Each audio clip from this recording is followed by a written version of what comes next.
It's a pleasure for me today to introduce our kickoff speaker, if you will, Professor Dora Mitchell. She's a member of our biology department here at Jefferson College and has been teaching at Jefferson since 1992. She's taught a number of courses including general biology, general botany, general zoology, and vertebrate physiology as well. She obtained her Associate of Arts degree not very far from here, in fact, at Mineral Area College. We won't hold that against her. And she as well obtained her Bachelor of Science and her Master of Science degrees at Southwest Missouri State University.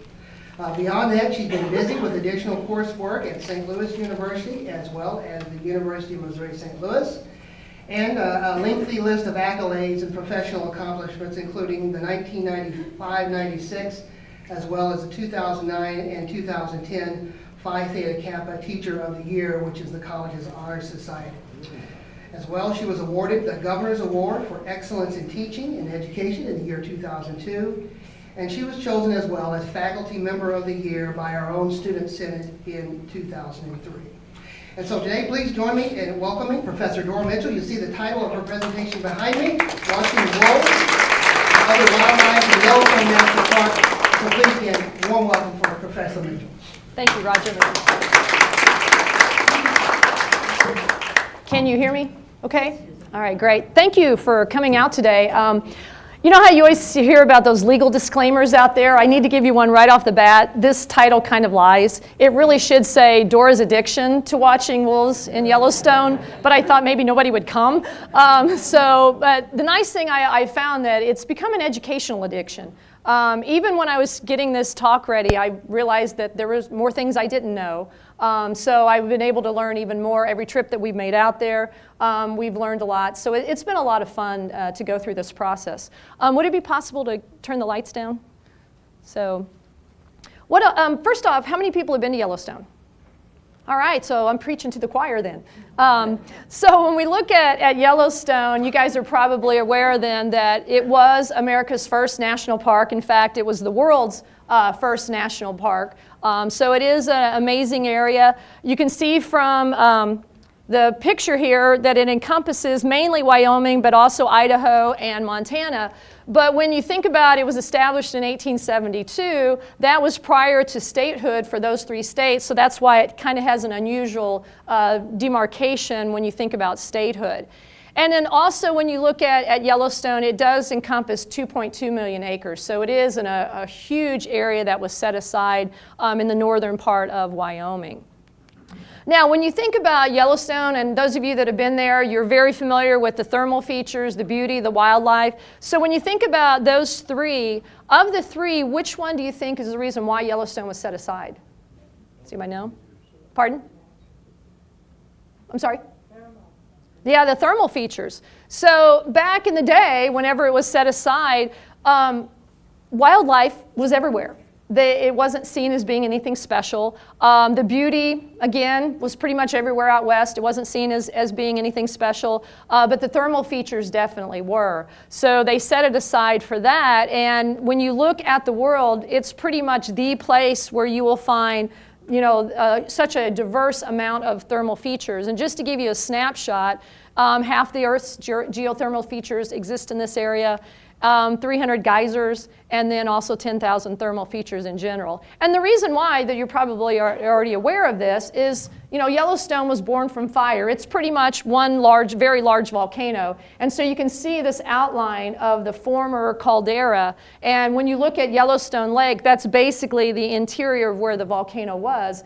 And you may have also heard, if you've been there recently, they now have a whole visitor area set aside because there's a giant, dome of magma underneath there that's kind of bubbling up that when it goes, we don't want to be around. It's going to be one heck of a explosion. But because, on the surface of the Earth, this magma is so close, that's why we get all these very unique thermal features.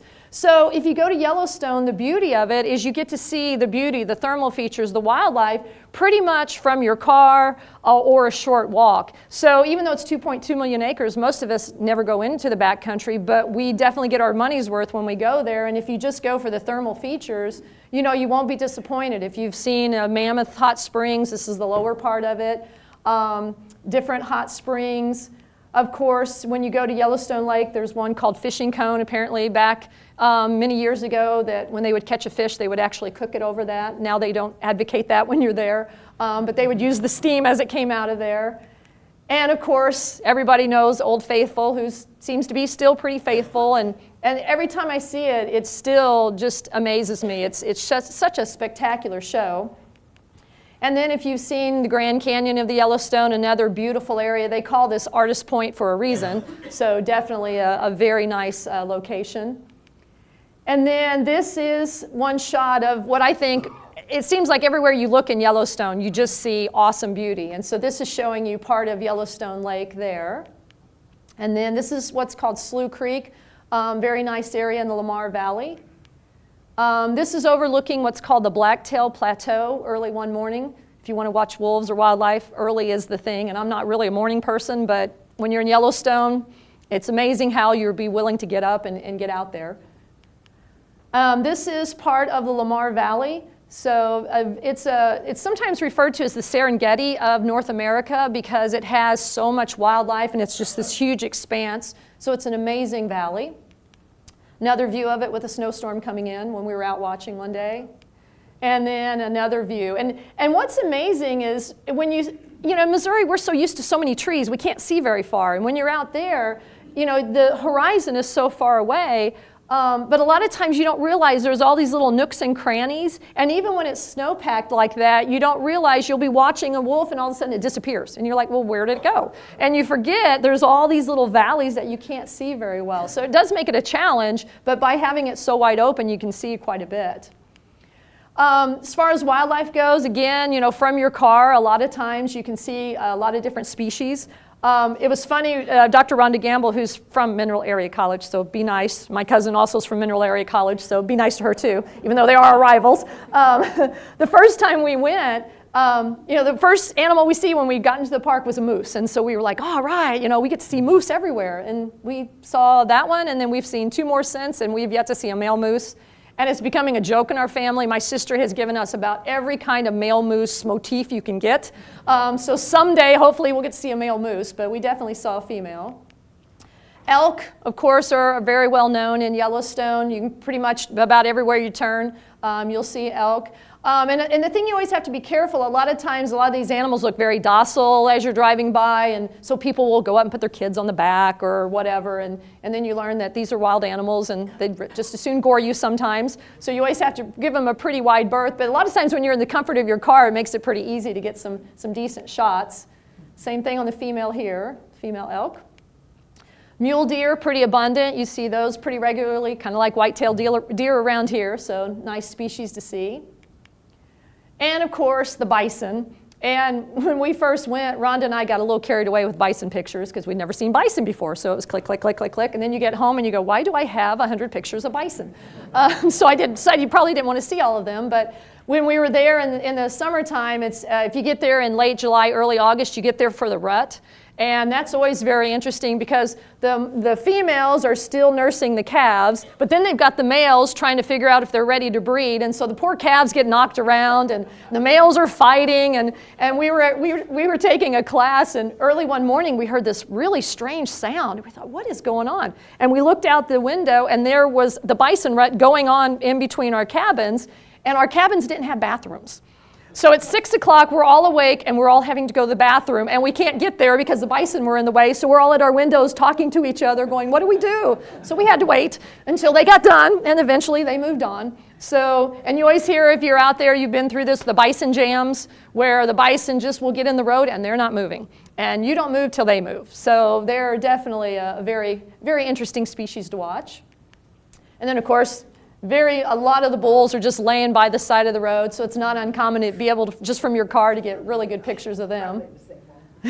Probably, he's probably there all the time. And then bighorn sheep are also another common one, and a lot of times they'll come down to the lower elevations so you can get better pictures of them. And apparently sometimes they do need to take naps. And so you just take a nap on a cliff right over the road.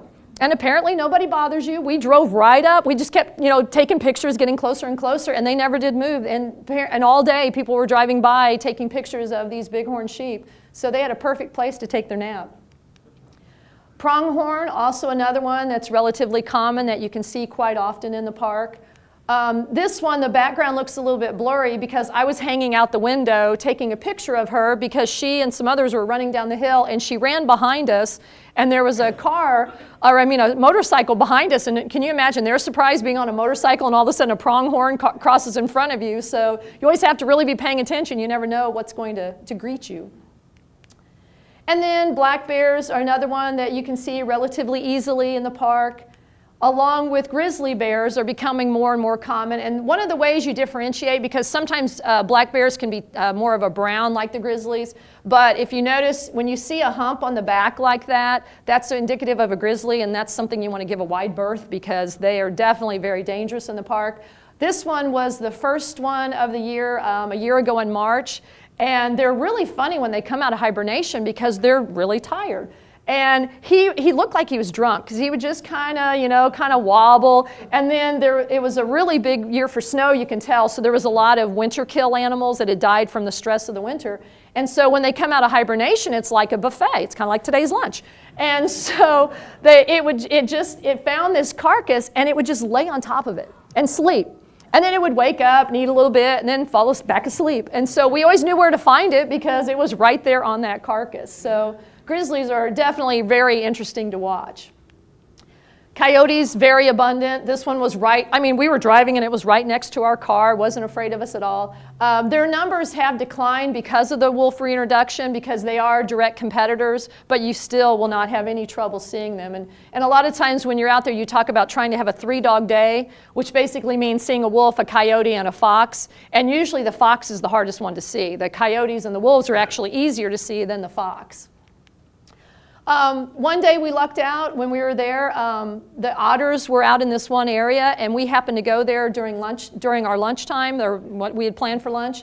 We had the whole place to ourselves. If you go in the wintertime, nobody's around. We sat there and ate our lunch all by ourselves and watched this little group of otters eat and play and scoot around the snow. And you felt like you had 2.2 million acres all to yourself during that time. And then after we left, apparently other people found out about it, and then it became a real zoo. And that's one of the things when you're out there, if there's something cool, everybody's there. So we were very lucky to get to spend, eating lunch watching the otters.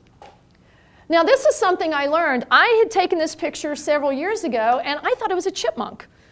And so I thought, my cousin's here. She's a biologist. She's going to go, what kind of animal, what kind of, chipmunk is that? So I thought, I better be prepared. Didn't trust you. And so I started, going online, looking up, and I realized that's not a chipmunk. It's a ground squirrel. So it's actually called a golden-mantled ground squirrel. I was used to our chipmunks with the stripes. I thought, that's how it is. But apparently, if it's a chipmunk, they have stripes on the face. But if it's a ground squirrel, they don't. So there you go. It was my educational addiction helped me out.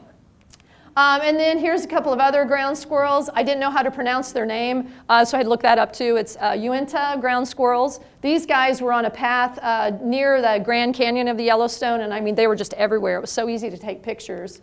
And then here are some more in another part of the park. So a few different species of ground squirrels. Wolves, coyotes, love to have these for dinner. Ironically, these American white pelicans, this picture was taken in Pelican Valley, so very typical to find them in that particular area of the park. You put human habitation in a park, you're going to get swallows, so about every building that we saw had different species of swallows. And then, of course, the wolves.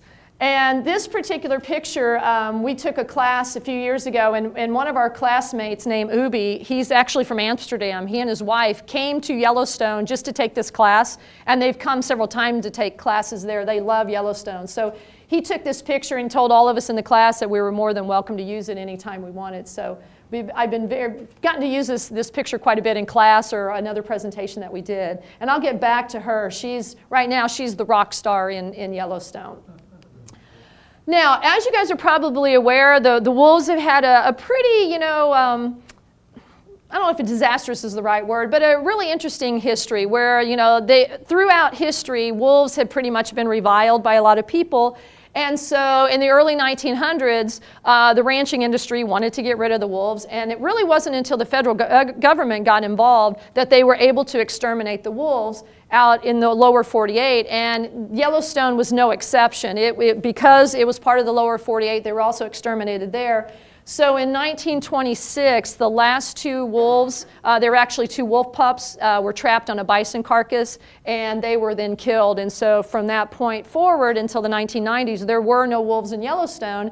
And again, it's probably because, national parks weren't seen as being a place to really preserve wildlife. Again, it was for the thermal features. And about in the 1930s, people started going, wait a minute, if we're preserving this, why should we, not have wolves?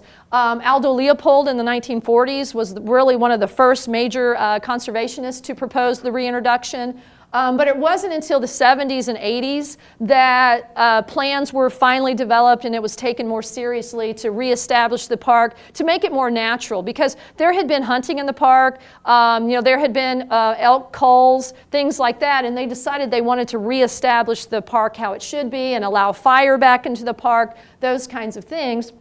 So finally, after going through all the different layers that they had to go through, they were able to restore the park. But the only problem is you had to go find wolves, and so they made an agreement with Canada. So in the 1995 and 1996, they were able to trap wolves in Canada and bring them in. And what they did is they would trap a wolf and they'd put a collar on it, and then that way they could see its pack. So that way they could try to capture the whole pack. And so in 1995, they were able to bring in 14 wolves, and then in 1996, they brought in another 17. And one of the packs, they specifically saw it feeding on bison or catching bison, so they made sure they brought that pack in, because one of the things is, if you're a wolf, eating an elk or a bison is really dangerous. And so they wanted to make sure they at least had one pack that could hunt bison, since they could hopefully help bring the bison under good control as far as numbers for the environment, and the same thing with the elk. And so they trapped them, brought them in. In Gardner, Montana, which is at the north gate of the park, they actually let the school children out of school that day to come and be along the park whenever the wolves were brought in. And in Yellowstone, they did what was called a soft release. There was a soft release, and then in Idaho, they did what's called a hard release. In Idaho, they basically brought them in, opened up the little pens, and let them go. In Yellowstone, what they wanted to do is a soft release, and so the idea was you put them in these acclimation pens. Hopefully, they'll stay there for a few weeks, and then when they're released, they won't try to go back to Canada. On this picture, you can see Secretary of the Interior Bruce Babbitt. This is Molly Beatty right there. She was the director of the Fish and Wildlife Service during the acceleration of the reintroduction. And it was not a popular activity to release wolves back into Yellowstone out west. And so she had to take on a lot of Western politicians who were very upset about what they were doing. And she was very adamant that the wolves be reintroduced. So she stood up to them, was able to get it finalized.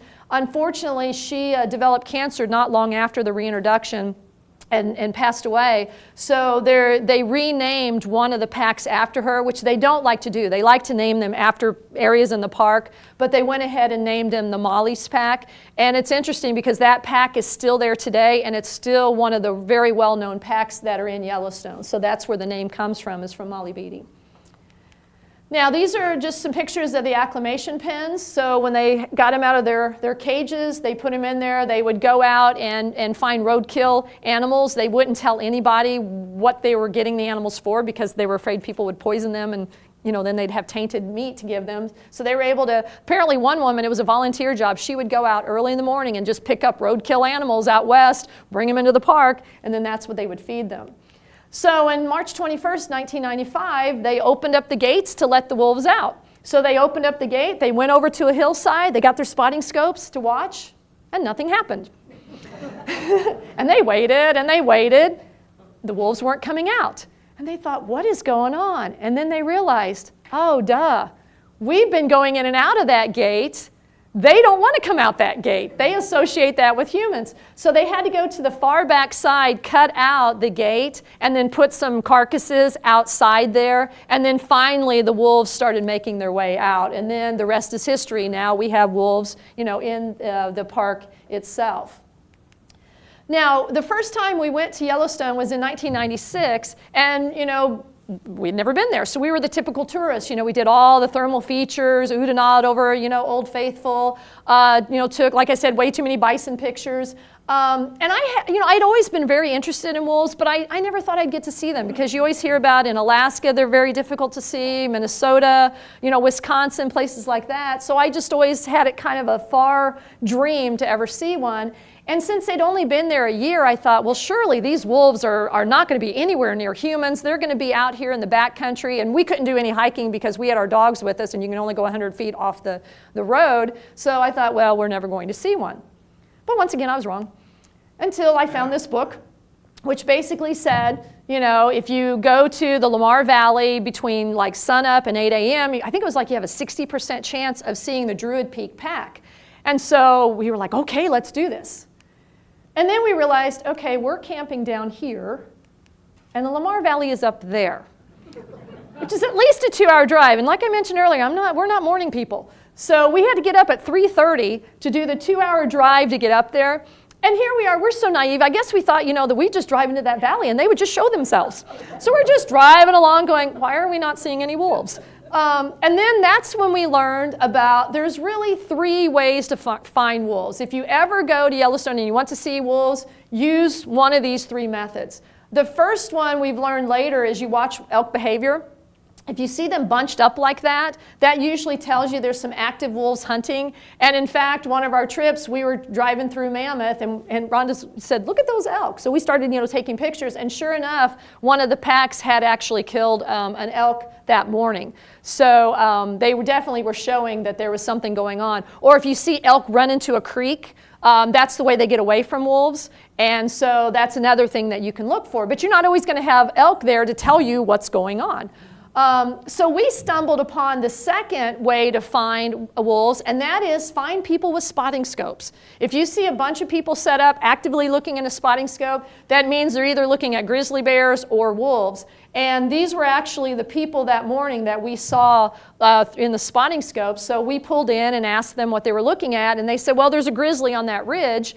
And we're hoping it will come back. Well, we weren't opposed to seeing a grizzly. So we sat in there and watched them. And all of a sudden, the coyotes started doing this really strange bark call. And they've now discerned that in Yellowstone, the coyotes there it's the only place you hear this. They will do this one specific bark if there are wolves in the area. So we heard them doing this. We didn't know that that's what was going on at the time. And about that time, the Druid Peak pack started making its way across this valley right in front of us. And I mean, we were just standing there, just awestruck to be able to see that. And we never dreamed we'd get to see it. So that's definitely one way that you'll be able to see wolves. Or the best way is, first off, if you see a lot of vehicles pulled over and then notice spotting scopes, see this vehicle right here? Look for a yellow Xterra. Now, not just any yellow Xterra, because you might freak somebody out, but if you see one that has a lot of antenna on it, that's driven by this gentleman here named Rick McIntyre. He's been studying the wolves in Yellowstone since they were reintroduced in 1995. Since that time, they have estimated he's only missed like 2 weeks out of the entire year, all these years watching wolves. He's very dedicated. He only got paid half a year by the Park Service, and he would still go out the other half of the year and still monitor wolves. He now gets paid by the Yellowstone Association half the year, so he gets luckily paid year-round now.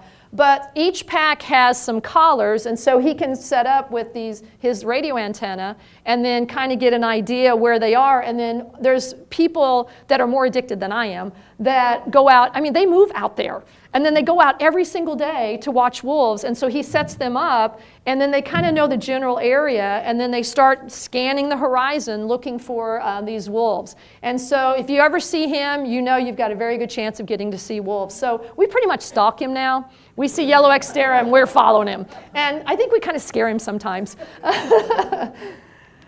Now, our next trip, and so after we'd seen the Druid Peak pack, we thought, okay, we're coming back every year.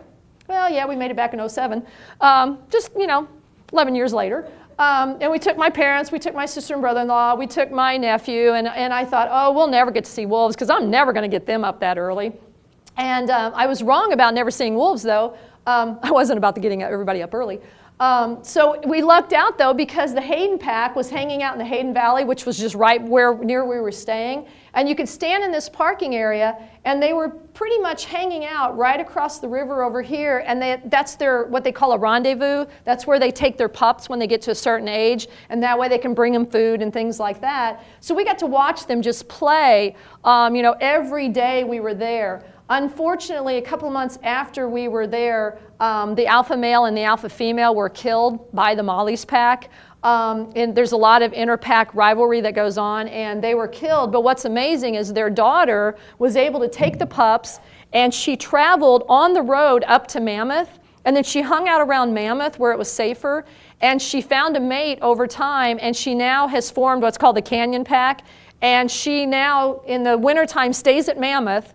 And she'll be if you drive through Mammoth in the wintertime, it's not uncommon to see her pack in there. And then when it gets closer to summer, then she brings the pack back here to the valley where she grew up and has her pups here. So they become very visible, just like her parents were. And they've been able to avoid the mollies so far. Every time the mollies get near them, everybody holds their breath because they're worried that this very popular pack is going to get decimated.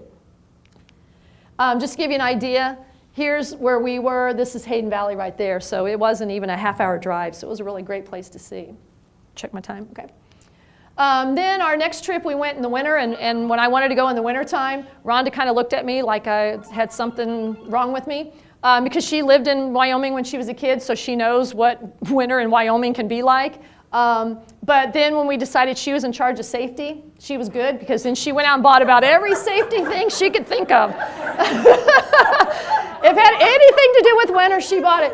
And she wanted to buy chains, and so she went to the dealership to buy chains, and they're like, we haven't sold chains in 25 years. So they had to order chains, and then they had to show us how to put them on, and then all the workers came to watch. Well, we still don't really know how to put them on, so we're hoping a really kind trucker will help us out if we ever have to put the chains on, because we still really don't know, because we haven't needed them yet. So if you ever need safety information, talk to Rhonda. She's the one. Now, one of the things, as we learned when we were out there is what's called the Northern Range ecosystem. And what you see in Yellowstone is this outlined area is the Northern Range. What happens in the wintertime, this area becomes so inundated with snow that it's very hard for the mammals to feed. So they travel to the lower elevation of this Northern Range. If they would have known about this when they set up the park, they probably would have made the boundaries much further north, and that would have really alleviated some of the issues that they have out there with wildlife. But this area is the hotbed for elk and bison and pronghorn and bighorn sheep to travel down to in the winter. Well, notice where the packs are. The packs also tend to be in that same general area because that's where the food is. They would much rather be where the food is. Well, the beauty of this in the wintertime is you can only come in through Gardner, and that's the only road that's open that goes from Gardner all the way over to Cook City. And so it's smack dab in the middle of that range. They have to keep it open because east of Cook City, there's a pass that gets too much snow. So the only way Cook City people can get out is to go through the park. Now, wouldn't that be rough? Every day you drive through the park. But it's perfect for wolf watching because you just drive this road and there is almost always at least 2 or 3 packs in that general area. So it worked out really well. And then we also started seeing that, yes, there are people with more of an addiction than us because every year Jim Halfpenny makes this chart so that people can stand out there in the freezing cold weather and figure out what pack they're looking at and what their numbers are on their collars and things like this. This was the Canyon female. I was talking about the alpha. Her daughter is just as pretty white as she was.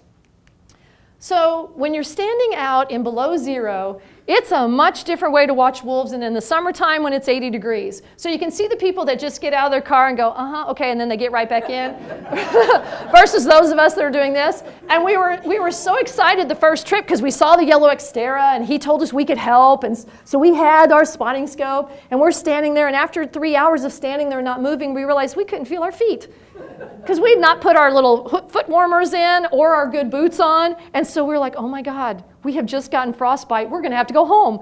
But we got in the car and cranked up the heat, and then we were okay. But you definitely have to dress very differently when you're out there. And so on that trip, we got to see several packs, but one of the ones we got to see again was the Druid Peak pack that we'd seen back in 96. So we were pretty excited about that. And in the meantime, between 96 and when we went, they had become probably the most filmed pack, the most documented pack. They were so visible in the Lamar Valley for so many years. Unfortunately, when we were there, though, they were really going through a horrible time. Their alpha female had been killed by another pack. And their alpha male was the father of all the females, so he dispersed since he couldn't mate with them. And then they had, unfortunately, another problem. You can tell by the tail. See how skinny that tail is? They had sarcoptic mange. Sarcoptic mange was introduced by humans into the park back in the early 1900s to help eliminate the wolf. And even though the wolf was eliminated, the coyotes picked it up, the fox picked it up, so it stayed in the environment. And so when the wolves were reintroduced, the wolves then also got the mange. So periodically, the wolf packs will have outbursts or outbreaks of mange. And so they've been doing studies to try to figure out. So these females were in pretty sad shape. It's hard to see, but again, a real skinny tail. So they were really worried, and it was really sad to watch because they couldn't lay down. So when they needed to take a nap, they had to just sit there or stand there. And it was, because that snow was too cold and the ground was too cold. But they had hope because there was a couple of males that had moved in from another pack. There were two brothers, and they thought, okay, great, they're going to have a new pack. Well, they got wooed away by another female, so they dumped these other females that had mange. I don't know. And so unfortunately, there was, that winter, there wasn't much snow, and that's really a problem for wolves if they can't feed like they normally want to, because the snow helps slow down the elk. So there was one carcass and 3 packs were trying to feed on it, and that led to too much, closeness for packs, and so there was a lot of fights, and all the females, except for like one, were killed. So unfortunately, the Druid pack is no longer there. But at least we got to see them early on, and we got to see them, right before they were decimated, or basically their decline and their elimination. There's another picture of one of the brothers. So then we decided, okay, we want to learn some more. So we took a class through the Yellowstone Association, which was a blast. You got to stay in those cabins I was talking about, where the bison were earlier. And so we had some really amazing days where they would take us out in these little buses, and we would, get to go out and see the different packs. And this is where we learned about what's called the 06 female. She didn't have a collar, so they called her the 06 female because that's when she was born. And she is the rock star. She's the one that wooed the 2 brothers. They saw her and went, whoa, let's dump the mangy ones and let's go with her. And the thing that's amazing is she's a couple of years older than the males. And she is one of the few wolves in the park that can actually take an elk down by herself. And they always laugh because she's doing all the work and the 2 guys are just sitting there watching. And then eventually she lets them eat, but they have to kind of, cajole her. When she was denning, she had to go do the hunting because they were worthless. And even today, they're still not very good hunters. The alpha brothers, or the alpha males, his brother is just, they call him Bubba because he's just kind of laid back, and just really doesn't get all upset about things. So she runs the place. So we got a really good look at her. She was right over the road one day, and so a lot of people that have really good cameras were able to get some really nice pictures of her. She's an amazing wolf. They took us on a snowshoe trip to see one of the early dens that one of the early wolf packs used, so you can see that there. So that was kind of cool to see a den. And then this tree is kind of funny. I guess it's like the Facebook page for all canids, because every wolf pack or every coyote that goes through there or every fox that goes through there, they all mark it. And everybody else comes through to check to see who's been there. So it's kind of like the calling card of the canids. So we definitely had to go see the tree. We got to see Doug Smith. He's he's actually the head of the wolf research that's out there. He gave us a presentation. It was really entertaining and interesting. Jim Halfpenny, also another major researcher out there. And of course, me stalking Rick McIntyre again. At least I got his autograph this time because I had his book and several others. So all these guys, I'm chasing them around trying to get their autographs. And then to highlight the end of the week, if you ever get this chance, celebrate St. Patrick's Day with Irishmen from New York. They practiced 364 days for that one day. So they dug through the feet of snow. They made a couch. They had all sorts of alcohol that you can imagine that are Irish, versions. they really enjoyed St. Patrick's Day. But it was really kind of cool to spend the day out watching wolves and then come back and meet these different people in these classes. They're not biologists. You know, one of them was a firefighter, one was a retired, I think, history professor. We had a woman who was retired Army, who her foster kids and adoptive kids all pooled their money to send her there. You know, all sorts of really amazing people. Anybody can go take these classes. They're really a lot of fun. We decided to go back in July and take another class. So it was a lot of fun. We got to see 06's pups. They just were sighted from the road on that trip. We got to see several other packs. So that was really amazing.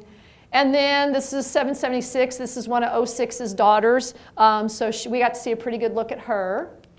And then our last trip was this past March, and we had been out there enough that we were starting to really, you know who the researchers are, know who the volunteers are. So we got to spend a lot of time with them. So that was a lot of fun.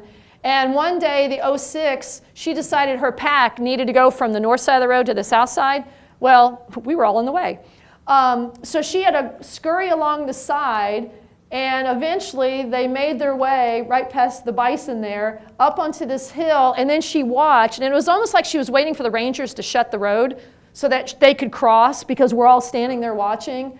And sure enough, one by one, they came down, crossed the road as we're all standing there. You can see the other parking lot down there where people are waiting too. And then eventually they were able to make their way across, okay? So what I want to do next is real quickly show you a video that Rhonda shot so that you kind of get an idea where our addiction comes from, so that hopefully you'll have an appreciation of what it's like to see wolves in Yellowstone. If I can figure out how to run this.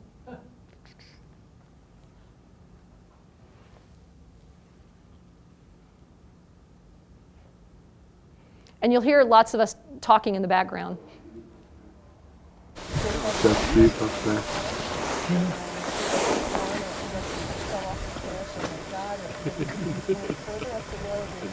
There they are. Oh, I got him.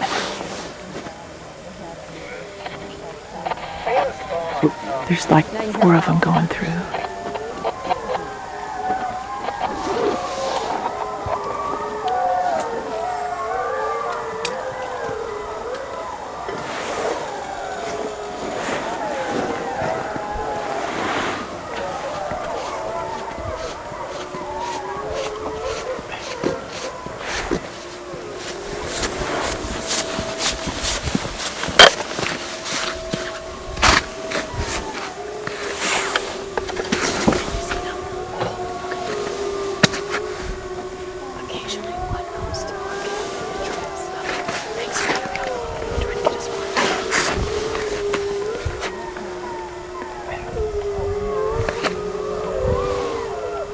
Running up the hill.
And then one more shot. She's got a really good shot at, here's the 06 female. She's now collared. But there's a very good view of her. You see how beautiful she is. So she's the alpha. She's the rock star. So that is my addiction.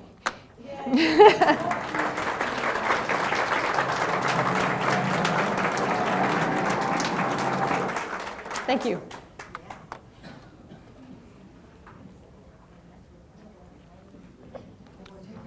Sure. Yeah, Anybody has to take questions. questions if you have some for Dora this afternoon. How noisy is it when you hear these wolves all the time? Not always. It kind of depends on the time of day, and then just whether or not is it breeding season, or are they trying to get the pups in, or are they just are they all dispersed? So it just kind of depends. That was the best I think we'd ever heard. Wouldn't you think, Rhonda? So that was the best time. Yeah. Yeah, is there any danger from them? No. That's a common misconception out there. The bison and the elk are much more dangerous than the grizzly bears. Usually what they see with the wolves, and for some reason people are just doing this more and more that we read about, that if there's a wolf pack, people are trying to go out there to the wolf pack, and they'll run. Every time humans have gone out there, except for one, they had one situation in Canyon where there was a guy who was out walking and this wolf started jumping around him, and come to find out somebody had been feeding that wolf. And so it associated, so sometimes they have to kill the wolf if they do something like that, or they'll try to do some aversion therapy on them, shoot things over their heads or whatever. So almost every time when humans have gotten close, they get out of Dodge, which is good. Yeah. But for their good, then you need to stay a distance. You're supposed to stay 100 yards away from grizzlies and wolves, and then 25 yards from like bison and elk. But not everybody does that. Do you know very much about the man that was killed up in Alaska? No, I just heard about the grizzly. Yeah, he was taking pictures. Right. Yeah. By law or something, you're supposed to stay like 100 yards or something like that. Right. But he was taking a video, and apparently he got within there, and it started charging him. Right. He was still videoing it. And you never know when they're going to turn. Right. That's the whole thing, and that's like when you go to Yellowstone, if you want to do any backcountry hiking, it's always very good to have bear spray, but you always need to have the bear spray close at hand because that charges so fast that you don't have time to react. And apparently if you spray like right at their face, it goes over their head, so you have to spray low and then let it go up. So yeah, luckily every grizzly encounter we've had, because we've been near the road, has been hundreds of yards away. I don't want to face a grizzly. Right. Yeah. And I don't want to affect a wolf behavior by getting close either. Right. So, if we're on the road, we feel pretty good about, or making sure we stay back in the car. Do wolves stay away from the bears? It depends on the situation. If they have a carcass, so many times if they have a carcass, the bears will come in and take their carcass. So they'll kind of hang around, and you'll see them run in and kind of nip and try to get that carcass. But a lot of times the bears win. So it depends on how big the pack is, whether they can harass the bear enough where they just get tired of it. But yeah, they're not friendly. Yes?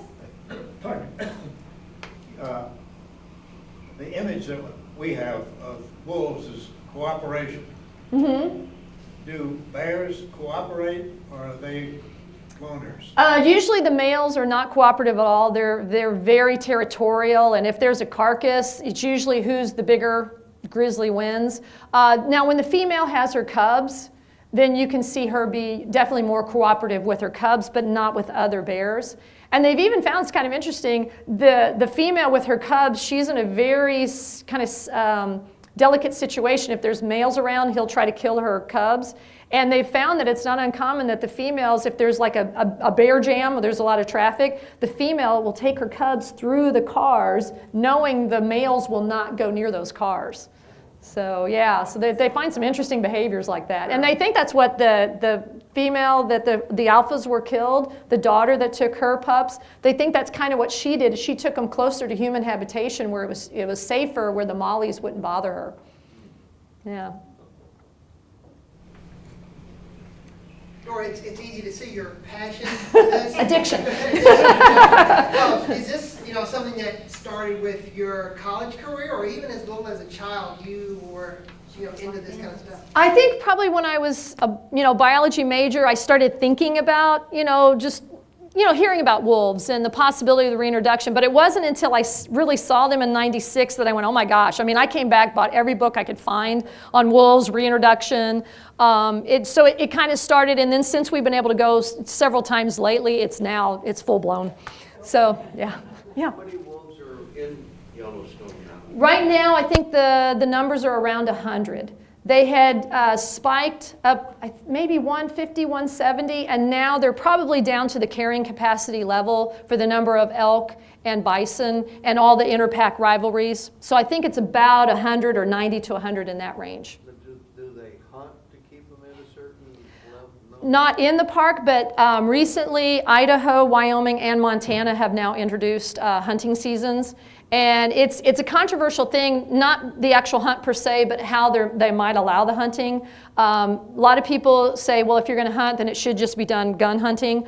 But there's also the possibility of, and this is where people get really upset, of going in and actually getting into the den and taking the pups out and hunting them year-round, meaning during the denning season when the female is pretty much tied to her den and she can't go anywhere. So that's become real controversial on that. Idaho and Montana are more gun season, but Wyoming's wanting to do just kind of a scorched earth policy and only have wolves in the park proper and none outside the park. Right. So it's pretty controversial. Yes? Could you talk more about the class that you took? As far as, what's the cost? Okay, yeah, through the Yellowstone Association, you can go online and they have wolf classes, but they have photography classes. I mean, you name it, they have it. It depends on the type of class and whether or not they basically have a catered lunch or catered meals. When we did the Lamar Valley Wolf Week, I think that may have been 800 or 500 a person because that included all of our meals. And then lodging is extra, but it's only like $20 a night or something like that.